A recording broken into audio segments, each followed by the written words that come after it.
Hello guys, বছরে মাত্র 12 টাকা জমিয়ে 1 লক্ষ টাকা পাবেন। টাকা দিয়ে মৃত্যুর ক্ষতিপূরণ দেওয়া সম্ভব নয়, কিন্তু তারপরেও পরিবারের কোনো ব্যক্তির মৃত্যু হলে যাতে আর্থিক সমস্যার কিছুটা সমাধান হয়, তাই দুর্ঘটনাজনিত মৃত্যুর ক্ষেত্রে এই যোজনায় 2 লাখ টাকা দেওয়া হয়।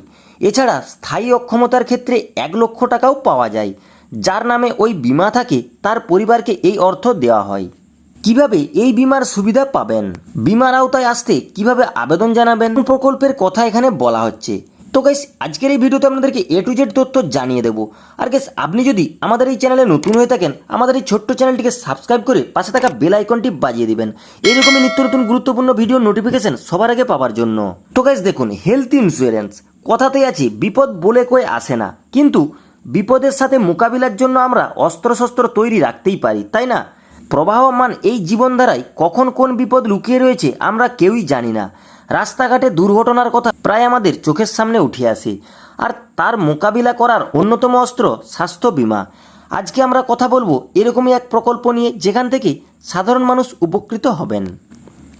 তো কোন প্রকল্পের কথা এখানে বলা হচ্ছে? তো দেশের সাধারণ মানুষ কোনো দুর্ঘটনায় পড়লেও তার পরিবার যাকে বিপাকে না পড়ে, সেই লক্ষ্য নিয়েই একাধিক প্রকল্প নিয়ে এসেছে কেন্দ্র সরকার।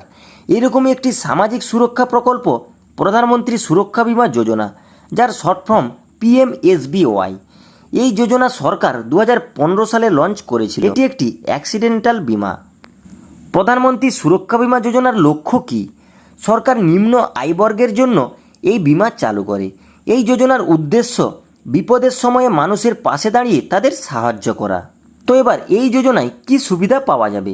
দেখুন, টাকা দিয়ে মৃত্যুর ক্ষতিপূরণ দেওয়া সম্ভব নয়, কিন্তু তারপরেও পরিবারের কোনো ব্যক্তির মৃত্যু হলে যাতে আর্থিক সমস্যার কিছুটা সমাধান হয়, তাই দুর্ঘটনাজনিত মৃত্যুর ক্ষেত্রে এই যোজনায় 2 লক্ষ টাকা দেওয়া হয়। এছাড়া স্থায়ী অক্ষমতার ক্ষেত্রে 1 লক্ষ টাকাও পাওয়া যায়। যার নামে ওই বীমা থাকে তার পরিবারকে এই অর্থ তুলে দেওয়া হয়। তো এবার কিভাবে এই বীমার সুবিধা পাবেন? বিভিন্ন বেসরকারি সংস্থা রয়েছে যেখানে প্রিমিয়াম দেওয়ার পর বীমা সুবিধা পাওয়া যায়, কিন্তু যারা নিম্ন আয়বর্গের মানুষ রয়েছেন তাদের পক্ষে এই টাকা দেওয়াও সম্ভব। এই যোজনায় মাত্র 12 টাকা প্রিমিয়াম দিয়েই বীমার সুবিধা পাওয়া সম্ভব। কারা এবার এই বীমার সুবিধা পাবেন? 18 থেকে 70 বছর বয়সী যে কোনো ব্যক্তি এই যোজনার জন্য আবেদন জানাতে পারবেন। অবশ্যই ব্যক্তিকে নিম্ন আয়বর্গের একজন হতে হবে। উল্লেখ্য, 1 বছরের জন্য এই প্রকল্পের সুবিধা পাওয়া যায়। বছর ঘুরলে প্রকল্পটি রিনিউ করতে হবে। তো এবার এই বীমার আওতায় আসতে কিভাবে আবেদন জানাবেন?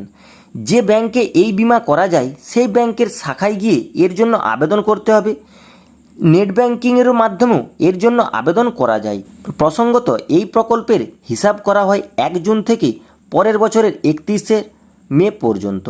যারা এই প্রকল্পের নাম নথিভুক্ত করবেন তাদের ব্যাংক অ্যাকাউন্ট থেকে ওই টাকা কেটে নেওয়া হবে। তাই যারা এর জন্য নাম নথিভুক্ত করতে চান সেটা করতে হবে প্রতি বছরের 31শে মের আগে। তো গাইস, আপনি যদি এই বীমায় আবেদন জানানোর ইচ্ছুক হয়ে থাকেন তাহলে আপনি বুঝতেই পারলেন এই বীমায় আবেদন জানাতে হলে আপনাকে 31শে মের আগেই আবেদন জানাতে হবে। তো গাইস, এই ছিল আজকের ভিডিওটি যদি ভালো লেগে থাকে ছোট্ট একটি লাইক করে দেবেন। আর গাইস, এইরকমই নিত্য নতুন ভিডিওর নোটিফিকেশন সবার আগে পাওয়ার জন্য আমাদের এই চ্যানেলটিকে সাবস্ক্রাইব করে পাশে থাকা বেল আইকনটি বাজিয়ে রাখবেন। তো গাইস, ভিডিওটি শেষ পর্যন্ত দেখার জন্য অসংখ্য ধন্যবাদ।